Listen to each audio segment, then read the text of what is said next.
Today, the VAT officially rises from 17.5% to 20%. A report from the Center for Retail Research forecasts that the January sales will rise by about 1.6% to £22.5 billion as consumers try to beat the rises, an increase of £360 million on last year. What do you think of the increase in the VAT from January 2011? I'm really unhappy with it. We came here looking for specials, the sales that were on. We weren't informed about the tax increase, VAT increase as well, and so we've ended up spending more money on cigarettes. I don't think it's going to reduce my influence of spending at all, because I wasn't actually going to buy anything big. I suppose if I was buying something big like a house or a car, I might be worried about the extra £100 on it. But because all I'm going to buy is maybe a new monitor for a couple of £100, I'm not really going to be worried about spending an extra £10 extra. The report also reveals that the consumers will reduce their spending by £324 on average this year as a result of the tax increase, cutting UK retail sales by £2.2 billion in the first 3 months of 2011. Do you think you can reduce your spending, shoppings and everything from now on in London?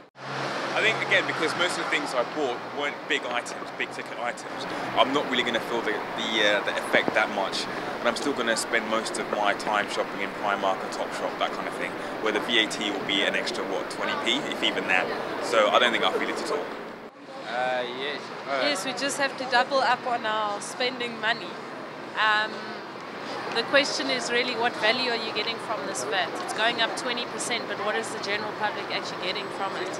You know, I find it's, like in our country, we pay 14% VAT, and we basically supporting the people that don't have jobs. So the question to the general public is, or they probably all asking, what are they actually getting out of this?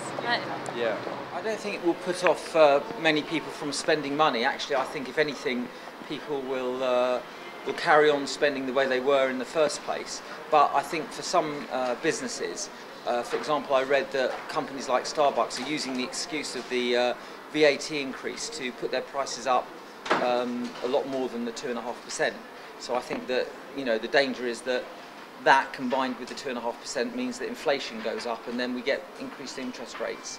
So that's what I feel might happen, moving forward. The rate rise affects any VAT registered business that sells goods or services that are subject to the standard rates of VAT. To what extent is the VAT rise going to affect your annual sales? Can you give an approximate percentage?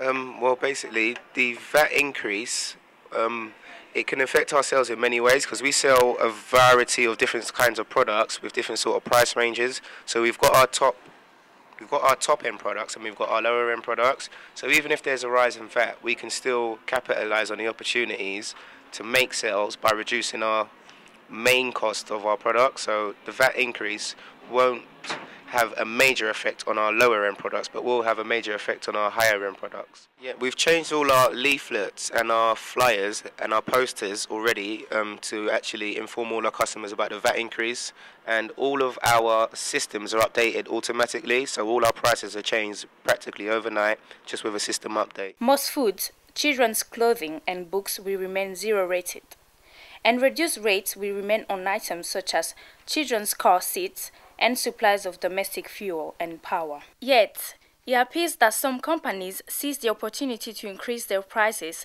beyond the 2.5%. A Big Mac at McDonald's jumped from £2.39 to £2.49, an increase of 4.21%. MP Osborne justifies this action as a tough but fair way to tackle Britain's debts. He announced in June last year that this increase will raise £13 billion a year. Do you think it's fair to take this decision to increase the VAT and then penalise everyone to fix the country debts? Well, it's a bit of a catch-22, but I would say as long as you're a British citizen, I would say yes, it is fair for everybody to actually pay their weight, because obviously we're all British citizens, so yeah, I'd say yes. I think it's highly unfair because, I suppose the whole point of the economy is not supposed to be fair, but I think it's very unfair that the people where the money got lost with the banks and with the other systems, they're the ones who should be paying for it. The fact that the banks haven't been taxed properly in the first place is making me feel very angry. I don't think it's fair at all. I I think that the increase of the VAT, it's gonna affect to everybody, because big stores like McDonald's or Starbucks, they increase more than the VAT, more than 20%. So I think for the normal people on average, or poor people, it's gonna be really hard to go shopping or to try to get till the end of the month, because they didn't increase salary, so we are always going down and down and down. Yet, Labour leader Ed Miliband has warned that the VAT rise will hit families by costing households £7.50 a week, almost £400 a year, and put 250,000 jobs at risk. It will push the inflation up along with national insurance rises. Yvethi Maria reporting from Central London for Westminster News.